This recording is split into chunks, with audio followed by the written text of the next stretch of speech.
Over to you. Thank you very much. Let me respond to the good professor's question by reminding us that the continent of Africa has tried several times to define herself in order to confront and engage.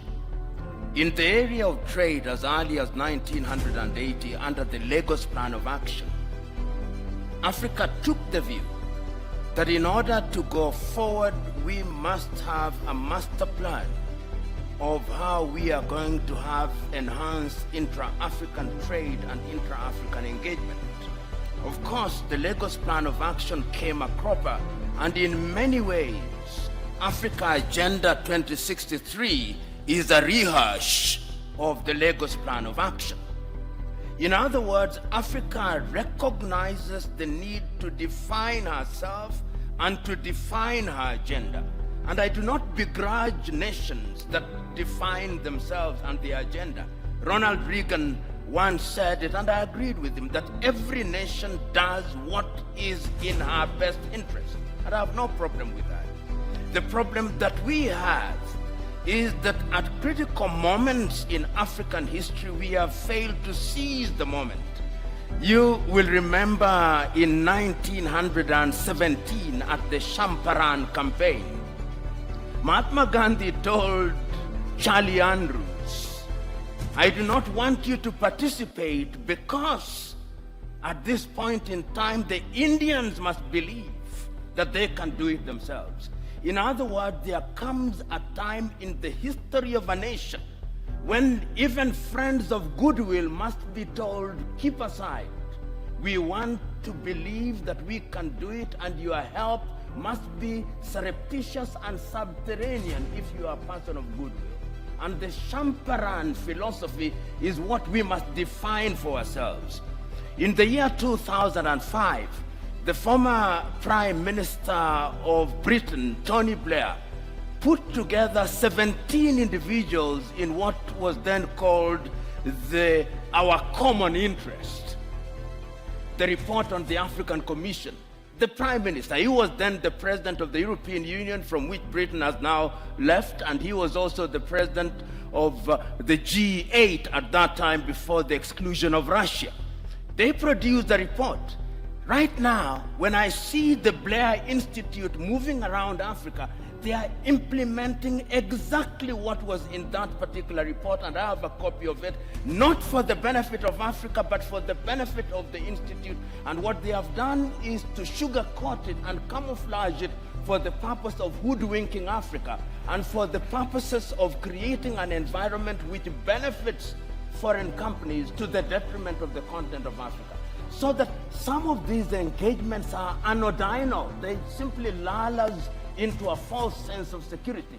Do I blame them? No. That is why I agree that we must decolonize all learning. I don't know who said it this, that if you have that the happiness of the slave is the comfort of the slave owner. And I'm saying that if Africa does not recognize this, then Africa will never recognize and realize our potential. The saying goes that if you behave like grass, goats will eat you.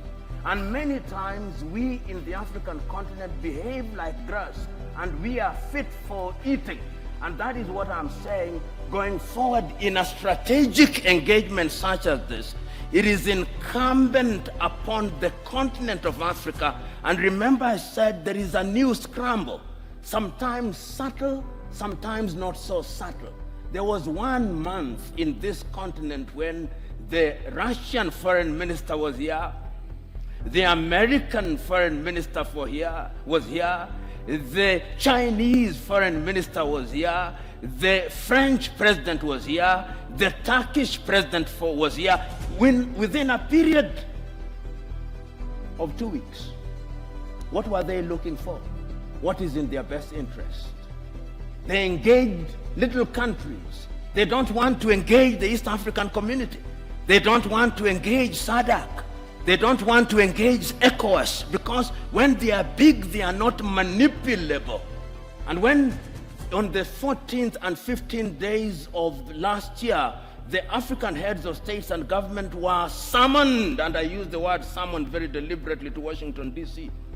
After the president had spoken to them and given them photo ops, Africa was given 60 billion. 54 countries, 60 billion. And then the American president started engaging in bilateral agreements with Burundi, with Lesotho, with Kenya. That is what we are saying, that going forward we must be conscious. And as to training, our own Ngugi wa Thiong'o, in a book called The River Between, tells his lead character Wayaki, go unto him, learn what he has taught you, but bring it home and customize it for the benefit of our people. Learning is universal and defies geography, but there is wisdom in using that learning for our benefit. And very lastly, how do we distinguish the institutional conceptual West, which is diabolical, and the individual members of those countries that actually sometimes are on our side? Institutionalized conceptual West, as articulated through government, is fundamentally diabolical, their pretension to the contrary notwithstanding. And therefore, when we engage with them, we must have our guards up. We are capable, in my view, of discerning who is better, and that is the duty of our leadership. Our leadership doesn't do a good job out of it, and that is why the demand from the civil society, the demand from academia must remind leadership at all times, you are dining, and I'm using this as a term of art, that when you are dining with the devil, you must do so with a long spoon. Thank you.